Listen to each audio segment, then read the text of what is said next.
a 13-story residential apartment building in Gaza targeted by the Israeli Air Force destroyed. How is that not anything other than a war crime, a deliberate attack on a civilian target? Hamas had warned of a major strike on Tel Aviv if Israel targeted residential buildings in Gaza. A little after sunset, after telling the families who lived here to get out, Israel's military did just that. The Israeli Prime Minister had warned of a gathering intensity and pace of attack. The army said the building was in part used by Hamas. You know, I think it's actually very disfortunate that people are trying to equate the IDF response to Hamas as a terrorist organization. Israel acts in accordance with the international law. We target only Hamas targets, and every target that we're firing at is being chosen very carefully. Hussein Hamad was one of several Palestinian children killed in Israeli airstrikes on Monday. وليش قتلوا يعني؟ ما هم بقتلوا فيش حساب لهم، ما هم بقتلوا فيش حساب، العالم كله بيتفرج، ولو قتل طفل، لو قتل مرة، لو قتل إيش ما جاء، فيش واحد يحاسبهم هذول الناس، فعشان هيك هو متاح له، يعني لو قتل طفل ولا حاجة. We don't have time to get into an argument about international law. Suffice to say that most human rights groups criticize Israel for violating human rights law, and they criticize Hamas. But you leveled an apartment building. I think you gave them a 1-hour warning to get out of the building. You think that's in line with humanitarian law to bomb a civilian apartment building in Gaza? You know, Hamas is using the Palestinians in Gaza as human shields. They're firing rockets at Israel from within centers of civilian population because they want to see these sites. They want to force Israel to respond. Hamas purposefully makes their civilians the shields to their offensive points. That's not hyperbole. Think about that, what they do to their population. I don't want to just speak about this in platitudes. But police tactics are under scrutiny after this video was shared on social media of officers storming a family home in the northern city of Haifa. They can be seen beating an unarmed Palestinian-Israeli man.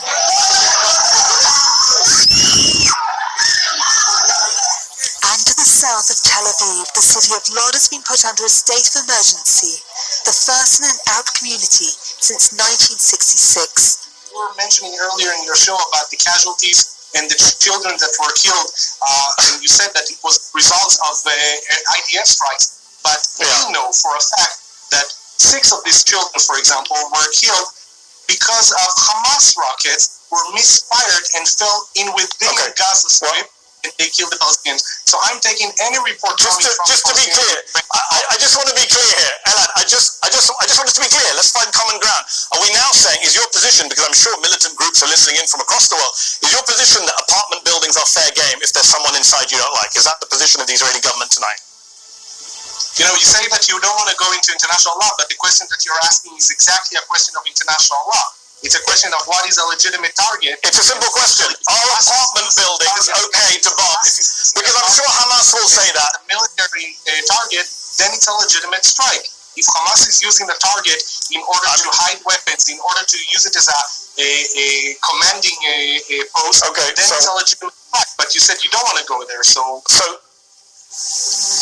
okay. I mean, no one can look at this and see anything other than a tragedy that has happened here. But the images that are coming out of Gaza are truly horrific.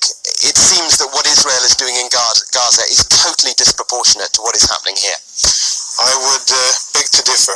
I think that what we are doing are specific strikes against military targets inside Gaza that are part of the Hamas and the Islamic Jihad's military infrastructure. We watched the Iron Dome intercept some of them as they flew north. Let's go in. Let's go in.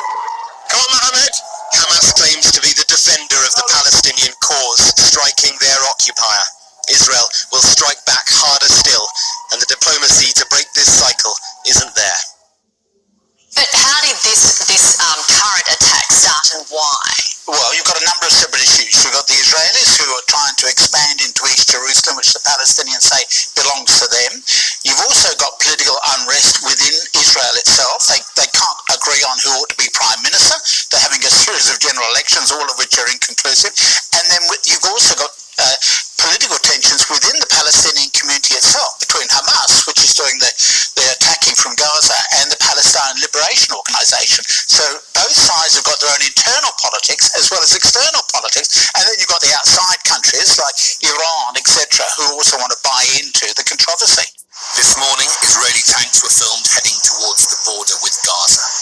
Israel says it's too early to say whether there'll be a ground offensive, but it's preparing for all contingencies. So what the media have failed to report is that this tension, this violence, is the result of an incitement which has been going on for weeks. At the beginning of Ramadan, there was the beginning of incitement by the Palestinian Authority, by Hamas, calling Palestinian Arabs to holy war, as a result of which there were attacks on Jews in Jerusalem in the streets, requiring hospitalization, attacks in the streets, attacks on the light railway. There were attempts to arrest them. There were then violent disturbances by the Arabs. And what then happened, as Ramadan proceeded, was that the Al-Aqsa Mosque, the supposedly holy place for Muslims, was turned into a theatre of war. Chaos and confrontation inside the Al-Aqsa Mosque compound as Israeli police fire stun grenades to disperse Muslim worshippers. At around 20 past 7, all of a sudden, a huge force of police attacked Muslim worshippers who were inside the mosque. The police also fired tear gas and rubber bullets at Palestinian protesters. They say they responded after stones, bottles and fireworks were thrown at them. Al-Quds Day, also known as Jerusalem Day, falls on the last Friday of the fasting month of Ramadan. The annual event is a protest against Israel's rule of Jerusalem. And as I think you may yourself have referred to, this extraordinary piece broadcast by the senior Hamas operative, saying explicitly, cut the throats of the Jews, and this is a holy war against what he called Jews and polytheists, which I believe is a kind of euphemism for Christians. So that's what we're in here. We're in an Islamic holy war incited by Mahmoud Abbas and the Hamas, and being sanitized, misrepresented quite wickedly by the Western media. What you're doing is taking the law into your own hands, but I'm afraid we are out of time. Thank you very much for explaining your perspective. We'll leave it to the viewers to draw their conclusions. This is the same thing that Jesus was talking about in Luke 21 when he said, when you see Jerusalem being surrounded by armies, and you will know that its desolation is near. There will be wrath, he said, against this people, and they will be taken as prisoners to all the nations. Well, we know that happened in the year 70 AD. He says, in Jerusalem will be trampled on by Gentiles until the time of the Gentiles are fulfilled. So for the next 1,897 years, Jerusalem was under the control. It was literally trampled under by Gentiles or non-Jews. Until something completely unexpected happened in June 7th, 1967, when we find the prognosis was that Israel was going to be wiped out by the Arab nations. Instead, the opposite happened, and they recaptured the city of Jerusalem. They didn't take it away from the Palestinians. A Palestinian is a make-believe name for a group of people that never existed, never had a national identity. Palestine was a region, not a nation.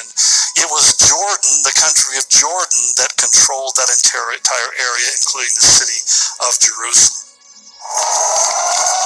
Rockets from Gaza again fell on southern Israeli cities tonight, and the Israelis retaliated once more. And behind all this, a land so divided for so long feels right now extremely